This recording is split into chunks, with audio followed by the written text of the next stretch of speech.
वो चाहते हैं शेड्यूल जारी करा।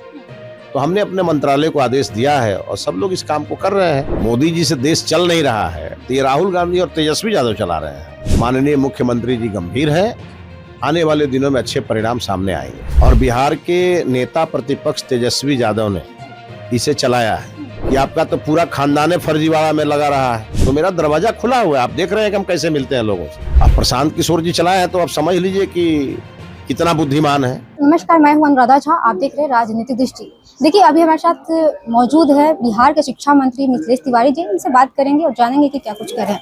मिथिलेश जी, आपका हाल ही में एक वीडियो काफी तेजी से वायरल हो रहा है।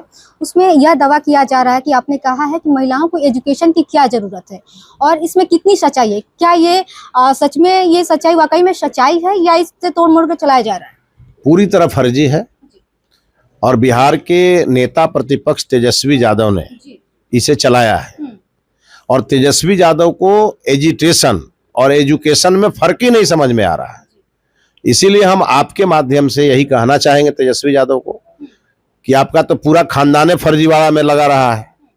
अब फर्जीवाड़ा मत करिए और अगर आप अपने आप को ठीक रखना चाहते हैं तो हमारे किसी भी हाई स्कूल में आकर एडमिशन ले लीजिए। हम आपको मैट्रिक तक की शिक्षा दे देते हैं और उसके बाद आपको एजुटेशन और एजुकेशन में फर्क समझ में आने लगेगा कि दोनों में अंतर क्या है। लेकिन प्रशांत किशोर भी इतने एजुकेट है, लेकिन वो भी अपने पेज से चलाए हैं, जनसुराज के पेज से। अब प्रशांत किशोर जी चलाए हैं तो आप समझ लीजिए कि कितना बुद्धिमान है। और ये वीडियो तो ओरिजिनल हमने जारी किया है, बहुत सारे लोगों ने जवाब दिया है उसमें। अच्छा, एक मेरा और लास्ट सवाल है। जिस तरह से आपने पदभार संभाला था जिस दिन, उसी दिन बीपीएससी जो TRE-4 के अभ्यर्थी है उस दिन प्रोटेस्ट कर रहे थे, वहाँ पे हम भी मौजूद थे। लेकिन उन्होंने आस लगा के बैठा है कि आपसे कहीं आप उनका बातों को सुन लेंगे, समझेंगे। तो क्या वाकई में आप उनके बातों को समझेंगे, सुनेंगे? बिल्कुल, उसी के लिए हम हैं यहाँ। बिहार के एक एक व्यक्ति के मन में जो भाव उत्पन्न हो रहे हैं शिक्षा को लेकर के, और अगर वो मेरे पास पहुंचाना चाहते हैं तो मेरा दरवाजा खुला हुआ है। आप देख रहे हैं कि हम कैसे मिलते हैं लोगों से। तो उसमें कोई दिक्कत नहीं है। बहरहाल वो चाहते हैं शेड्यूल जारी कराना। तो हमने अपने मंत्रालय को आदेश दिया है और सब लोग इस काम को कर रहे हैं। हमारे माननीय मुख्यमंत्री जी ने इसे संज्ञान लिया है।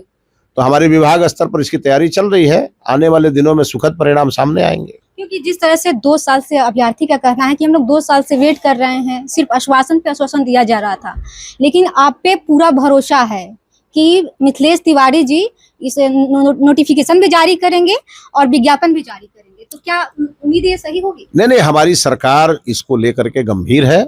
माननीय मुख्यमंत्री जी गंभीर है। आने वाले दिनों में अच्छे परिणाम सामने आएंगे। आने वाले अभी जिस तरह से आपने ई-रिक्शा से गया है, तो जनता में क्या संदेश देना चाह रहे हैं? देखिए, माननीय प्रधानमंत्री जी ने इशारा किया है कि वैश्विक संकट है, हमें पेट्रोल और डीजल की खपत घटानी होगी। और जब माननीय प्रधानमंत्री जी ने अपने टारगेट को छोटा कर दिया, माननीय मुख्यमंत्री जी पैदल निकल के सचिवालय की तरफ बढ़ गए, तो बतौर शिक्षा मंत्री हमारा भी कुछ कर्तव्य है। और इसीलिए हम आज पूरे दिन हम ई-रिक्शा से घूमने निकले, हम ई-रिक्शा से ऑफिस गए, हम हमारे कई नेताओं से मिलने का जो मेरा कार्यक्रम था उसमें भी हम ई-रिक्शा से ही गए। और अभी भी ई-रिक्शा खड़ी है यहाँ। फिर कल ई-रिक्शा से ही जाना है? नहीं, कल की बात नहीं कर रहे हैं। आज हमने नो व्हीकल डे आज हमने मनाया। अगर हम सप्ताह में एक दिन भी अगर हम बिना डीजल पेट्रोल खर्च किए अपना काम करते हैं तो एक तो संदेश भी समाज को जाता है और दूसरा हम पेट्रोल और डीजल की खपत को भी घटाते हैं। लेकिन विपक्ष का आरोप लगा रही है कि ये सब मोदी जी झूठ का नौटंकी कर रहे हैं, इससे देश नहीं उनसे चल रहा है। तो वो चला रहे हैं क्या देश? मोदी जी से देश चल नहीं रहा है तो ये राहुल गांधी और तेजस्वी यादव चला रहे हैं। ये खुद नौटंकी पार्टी में है ये लोग, और इनको इनकी नौटंकी बिहार की जनता और देश की जनता समझ गई है। और मुझे तो कभी कभी इन पे दया आती है। राजनीति करने वाले विषय पर ही राजनीति करते हैं तो अच्छा लगता है, लेकिन ये अब देश का भी मामला आता है वहां भी राजनीति करने लगते हैं।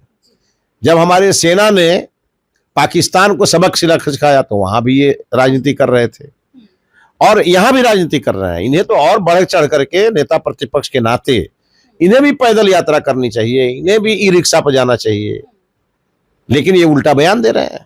चलिए, बहुत बहुत शुक्रिया। धन्यवाद। तो जैसा कि अभी देख रहे थे, अभी हमारे साथ शिक्षा मंत्री मिथिलेश तिवारी जी थे और इन्होंने साफ तौर पे कह रहे हैं कि आगे अच्छा परिणाम देखने को मिलेगा, जिसे बीपीएससी टीआरई 4 को लेकर।